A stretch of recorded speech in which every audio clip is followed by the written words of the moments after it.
Optimizmas visur padeda, ne tik tai, kad, aišku, tai aktoriai išgyvena gal jautrus labai žmonės ir, ta prasme, emocingi.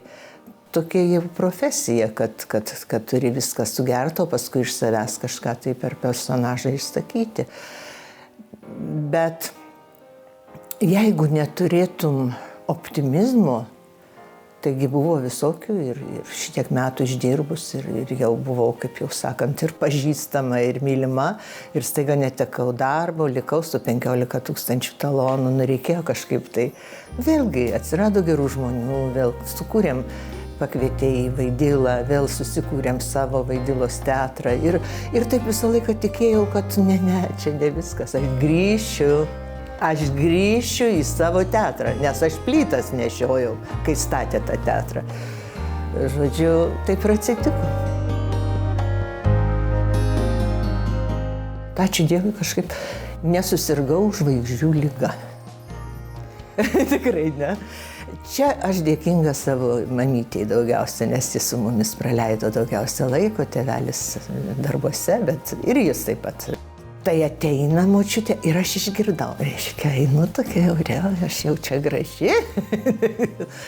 Močiutė pasitudė, sako, vaikelių, tai grožisgi ne tavo nuopelnas. Taigi tėvelis ir mamytė tau šitų davė. Aš žinai, ką šiandienai nindėsi, ką žmonėm atiduosi, pikta nebūsi. Va čia tave mylės už tai žmonės.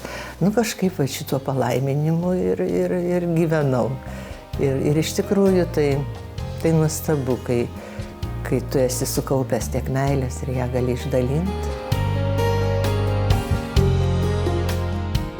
O šiaip, iš tiesų, vat kas baisiausia yra, kiekvienam sulaukus brandaus amžiaus, gyveno aktyvų gyvenimą, turėjo savo profesiją, buvo gerbiami, nesvarbu kokioj profesijai, bet jeigu jis dirbo pagal savo norą ir vaikystės svajonę, jie buvo be galo laimingi toj profesijai, jie buvo reikalingi svarbiausia.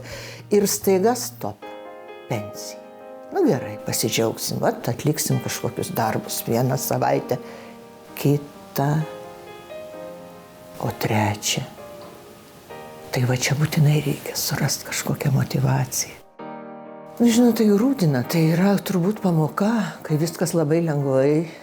Taip atseit, lengvai iš tikrųjų, įstojau į teatrą iškart, kiną iškart, viskas taip, olialia. Ir staiga atlikimas tau davė kitą išgyvenimą. O kaip tu čia iš čia išbrisi? Nepasakyčiau tai, kad lengva ir kad taip viskas praeina.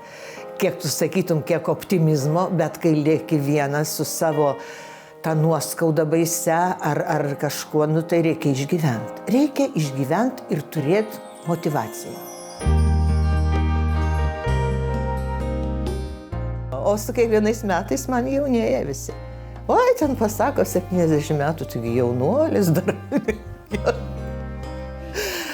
Tarp kitko, kaip čia pasakius, vienu aspektu pajuntu, kad turiu tiek metų, kai lipu į savo senos statybos 4. aukštą, be lifto, nes lifto nėra.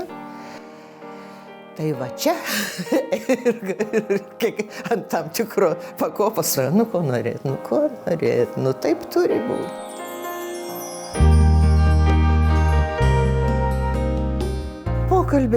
Pokalbiai duoda, žmogus išsisako, palengvėja, kad ir telefonu, jeigu tau pasišneki. O čia tas pats, kas išpažintis. Paskambinkit 8 800 820.